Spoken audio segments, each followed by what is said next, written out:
obliterated by injury. They close as an 8-point dog. They come away with a win. They're the first underdog to win on Thursday Night Football this year. It's the largest upset across the league this season. The favorites have been cooking. But what a dub. This series has largely been dominated lately by the Rams. And Damian Woody, who is with me and been waiting patiently for it to end, for them to win this game, for Jones to battle the way he is, bloodied, limping, for that defense to stone them on a yard, how do you best quantify what that Niners squad did, man?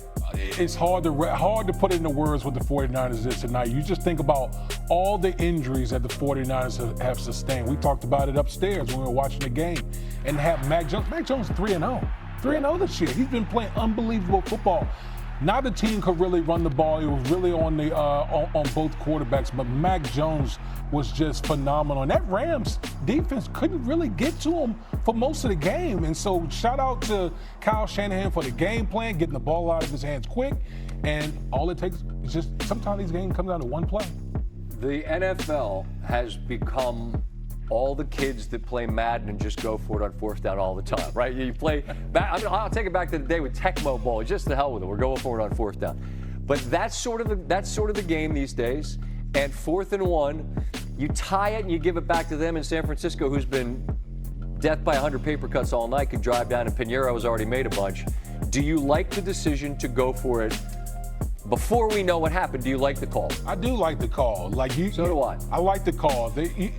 The Rams were moving the ball. There's no question about it. They had, especially in the second half, they were really getting things cranked up.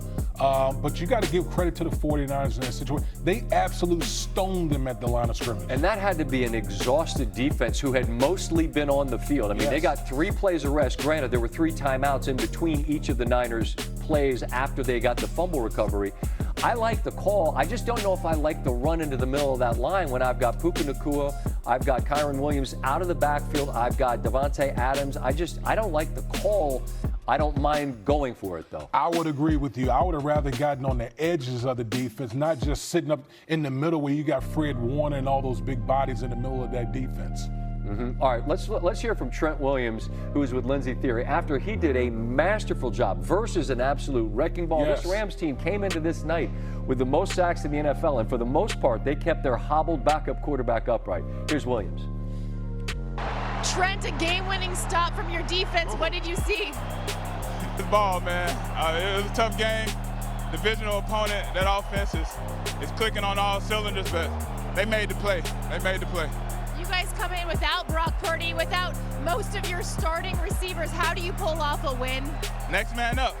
We got talent. We got talent on this roster.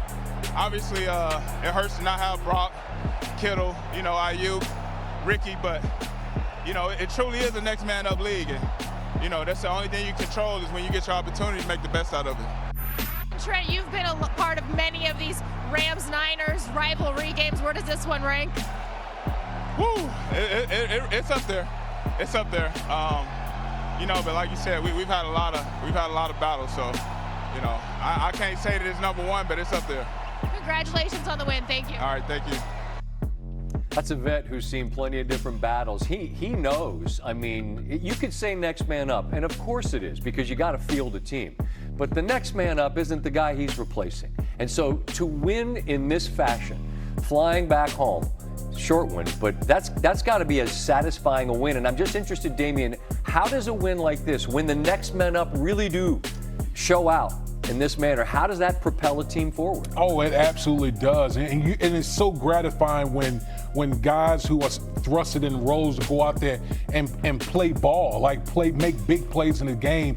And trust me, when you're on that plane going back home after a big divisional road win, it's like few things are more satisfying in life than going out there and getting a win like the 49ers got tonight. I think I'm connecting the dots correctly. The Kendrick Bourne's best year was with Mac in New England. So that familiarity on a night where they were clearly on the same page.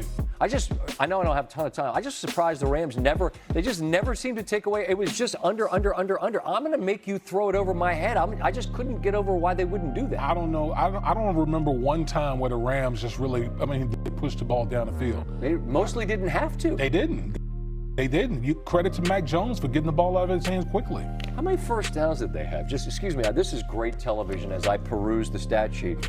It's 27 first downs, 407 yards. They held the ball for more than 40 minutes. And I think the most important thing you can do if you're San Francisco is not allow Stafford and this Rams offense to have the football, right? I mean, absolutely. And then, but they turn him over on the goal line. They stop him on 4th and 1. That is this, as I talk through it, that's as good a win. Complete team win. And Pinheiro, who's on the couch 3 weeks ago from 50-something and off the upright. I mean, Shanahan, I'm just watching the video here. I'm watching the coverage.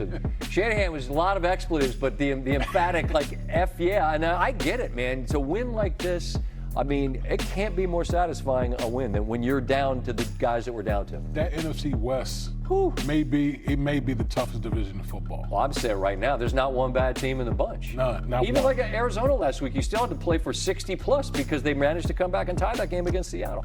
I think we're going to talk about Seattle a little bit later if Damian's going to stick around. All right, we're going to stop talking. Visit with Damian Woody on the weekend games coming up. But Week 5 gets off to a thrilling start as in overtime, needing a yard, basically the entire San Francisco defense rallies to the spot and they prevent Kyron Williams from moving the chains. Robert Saleh and his squad, next man up.